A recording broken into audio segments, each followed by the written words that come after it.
Video 69/365 और आज हम बात करने वाले हैं कैंसर के बारे में कि कैंसर क्या है, ये कैसे होता है और इसके से बचने के लिए हमको क्या करना चाहिए। तो पहले जानते हैं, आइए कैंसर के बारे में हम जानते हैं।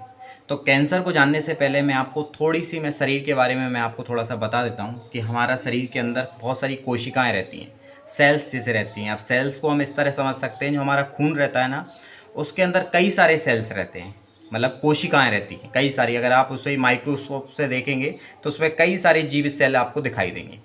ठीक है, तो इन्हीं कोशिकाओं से मिलकर हमारे ऊतक बनते हैं, जिसे इंग्लिश में बोलते हैं टिश्यू। जो ऊतक का अगर सबसे कोई अच्छा उदाहरण है वो है खून हमारा, यानी कि ब्लड। मतलब ब्लड में कई सारी हमारी कोशिकाएं रहती हैं। कोशिकाओं से मिलकर हमारा क्या बन गया? टिश्यू, यानी कि ऊतक। और बहुत सारे ऊतक जब मिलते हैं तो उससे बनता है ऑर्गन। ऑर्गन को हिंदी में बोलते हैं अंग, यानी कि फेफड़े। फेफड़े बहुत सारे ऊतकों से मिलकर बना हुआ है। ठीक है, उसमें भी सेल्स हैं। मस्तिष्क हमारे बहुत सारे ऊतकों से मिलकर बना है, तो मस्तिष्क हमारा अंग हो गया। लीवर हमारा क्या बोल सकते हैं, बहुत सारे टिश्यू से मिलकर बना है, यानी कि ऊतकों से मिलकर बना है, तो वो हो गया हमारा ऑर्गन, यानी कि अंग। ठीक है, अब हम इसको समझ लेते हैं।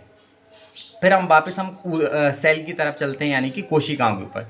जो शरीर के अंदर कोशिकाएं रहती हैं बहुत सारी, ब्लड के अंदर जो रहती हैं, पूरा शरीर ही कोशिकाओं से मिलकर हमारा बना है। ये ध्यान रखो, सबसे छोटी इकाई अगर कोई है तो कोशिका है। कोशिका को हम इस तरह समझ सकते हैं, ऐसे कोई हम एक पत्थर उठाएं, पत्थर का अगर छोटा सा हम पत्थर का अगर छोटा सा एक कोई वो निकालेंगे ना, क्या बोलेंगे उसको, छोटा सा कण, वो हो जाएगा कोशिका। तो कोशिका किससे मिलकर बना है? पत्थर एक्चुअली छोटे छोटे कणों से मिलकर। तो ऐसे ही हमारा शरीर इन छोटे छोटे कणों से मिलकर बना हुआ है ना, उसी को बोलते हैं हम कोशिका। अब कोशिका का वैसे काम क्या रहता है कि भाई 80 से 120 दिन तक वो जिएगी, उसके बाद अपना वो छोटी सी एक और उसमें से एक और कोशिका फूटेगी, उसको जन्म दे करके वो चली जाएगी। इस तरह हमारे पूरे शरीर का सिस्टम चलता रहता है। मतलब कोशिकाएं आती हैं, मरती हैं, फिर दूसरा जन्म ले लेती हैं। इस तरह हमारी कोशिकाओं में मतलब कि नई कोशिकाएं बनती और मरती रहती हैं। लेकिन अब हम वापस कैंसर की ओर आते हैं। तो कैंसर के केस में क्या रहता है? वैसे कोशिका का रहता है, एक कोशिका है, उसमें से दूसरी फूट जाएगी, पहली वाली मर जाएगी, इस तरह वो चलता रहेगा। लेकिन कैंसर के केस में क्या होगा? हमारी एक जो कोशिका है ना, एक कोशिका से दो कोशिका निकलेंगी, दो कोशिका से चार कोशिका निकलेंगी, चार कोशिका से आठ कोशिका निकलेंगी, 8 से 16, 16 से 64, इस तरह वो फूटती जाती हैं। तो मतलब कि बहुत बड़ा, मान लो कि जहाँ भी हमारी ब्लड के जो बोल सकते हैं जो होंगी धमनियाँ या शिराएँ, उनके बीच हमारा बहुत बड़ी एक गांठ सी बनने लगेगी। क्या बनने लगेगी? गांठ। और वो गांठ बहुत बड़ी बड़ी बड़ी बड़ी बनती जाएगी, कहीं भी हो सकती है वो। तो उसे बोलते हैं कैंसर। अब ये जानते हैं कि घातक किस तरह से। मान लो कि वहाँ पे गांठ गांठ अगर बन जाएगी ना, तो वहाँ पे क्या बोल सकते हैं, ब्लड का सर्कुलेशन फिर हमारी पूरी बॉडी में नहीं हो पाएगा। ठीक है, अगर ब्लड का सर्कुलेशन पूरी बॉडी में नहीं हो पाया तो वो वाला अंग हमारा कमज़ोर होता जाएगा। और कमज़ोर अगर होता जाएगा तो मस्तिष्क को प्रॉपर ब्लड नहीं मिलेगा, और प्रॉपर अगर ब्लड नहीं मिलेगा तो क्या हो जाएगा, हमारी कोशिकाएं और ज़्यादा मरने लगेंगी बहुत तेज़ी से, और नई कोशिकाएं नहीं बन पाएंगी। और नई कोशिकाएं नहीं बन पाएंगी तो हमारे शरीर की जो रोग प्रतिरोधक क्षमता है वो समाप्त होती जाएगी। तो इस तरह से क्या बोल सकते हैं, कैंसर हमारे को ख़त्म कर देगा, हमारी मौत हो जाएगी। वो कैसे हो जाएगी, अब हम इसको आइए जानने का प्रयास करते हैं। तो कैंसर के रहते हैं कई सारे स्टेजेस, यानी कि चरण। ऐसे पहले चरण में क्या होगा, आपको हल्की हल्की गांठें बनना शुरू हो जाएंगी। दूसरे चरण में क्या होगा, ये गांठें अभी तक तो कोशिकाएं तक सीमित थी, अब ये जाएंगी ऊतकों में जाके। ऊतक मतलब कि आपके क्या हो जाएंगे, ब्लड में हो जाएंगी, और सारे पार्ट्स हैं शरीर में वहाँ हो जाएंगी, जहाँ जहाँ हमारे ब्लड्स हैं, लिम्फ में जाके हो जाएंगी वो सारी। और फिर तीसरे चरण में क्या होगा, हमारे ऑर्गन में जाके हो जाएंगी। मान लो कि हमारे फेफड़ों में जाके भी वही गांठें बनना शुरू हो जाएगी, पैरों में जाके बनना शुरू हो जाएंगी।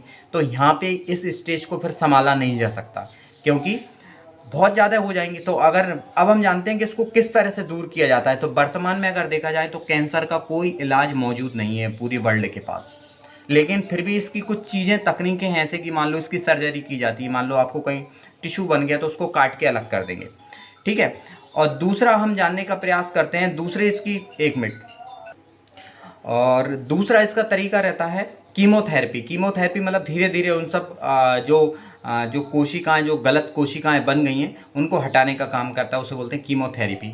और तीसरी रहती है रेडियोलॉजी। रेडिएशन से उन गलत जो क्या बोल सकते हैं, बेकार कोशिका आपके शरीर में जो आ गई ना, उसको मारने का काम करते हैं। लेकिन एक्चुअल में ये कोई इलाज उसका नहीं है।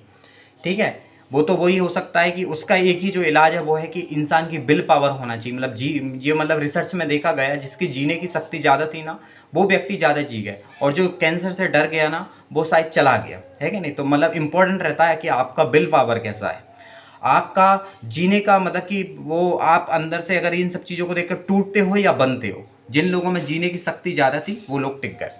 अब आइए इनको जानते हैं कि इसके कारण क्या रहते हैं। इसका तो वैसे खासकर अभी तक कोई कारण पता नहीं चला है कि क्या कारण, लेकिन इस पे 20-30 केसेस में देखा जाता है कि जो लोग ज़्यादा धूम्रपान करते हैं या फिर धूम्रपान करते हैं या जिनकी नियमित दिनचर्या नहीं रहती या बहुत आदतें बहुत बेकार रहती हैं, उन लोगों में ज़्यादा पाया जाता है। धूम्रपान है, दारू पी रहे हैं, ठीक है, कभी सो रहे हैं कभी उठ रहे हैं, कुछ भी खा रहे हैं, पैकेट प्रोसेस फूड ज़्यादा खा रहे हैं, तो उनमें ज़्यादा पाया गया। ठीक है, अब इसके जानते हैं कि उपचार हमारे क्या हैं। ठीक है, देखो उपचार बेसिकली ये है कि अपनी लाइफ को बिल्कुल दिनचर्या को सही रखें। दूसरी चीज़ हेल्दी फूड लें अपने उसमें, है कि नहीं, बाहर का जो प्रोसेस फूड है या फिर कुछ ऐसे फूड हैं जो हमारे शरीर की नुकसानदायक हैं वो ना खाएं, और बाकी का ये सारी चीज़ें अपन ना करें। और दूसरा, कैंसर का कोई पता नहीं है कि किसको क्या हो जाए, कई तरह के कैंसर होते हैं, जैसे कि मान लो कि हमारा ये स्तन कैंसर हो जाता है, ब्लड कैंसर हो जाता है, ठीक है, कई तरह के ब्लड कैंसर, बहुत सारे कैंसर हो सकते हैं। तो इससे ये सिर्फ अवेयरनेस वीडियो था लोगों में जागरूकता लाने के लिए कि अगर किसी को रहे शुरुआत में तो पहली स्टेज में अगर जो लोग दिखा देते हैं तो उसमें बचने के ज़्यादा चांस रहते हैं। अगर आपके शरीर में कहीं गांठें बन रही हैं, ठीक है, अगर शरीर में आपको बहुत ज़्यादा कमजोरी या वीकनेसेस लग रही तो हो सकता है वो कैंसर के लक्षण हो सकते हैं। ठीक है, थैंक यू। सब अपने आसपास अवेयरनेस रखें, इन वीडियो को फैलाएं ताकि लोगों में जागरूकता फैले। Thank you so much.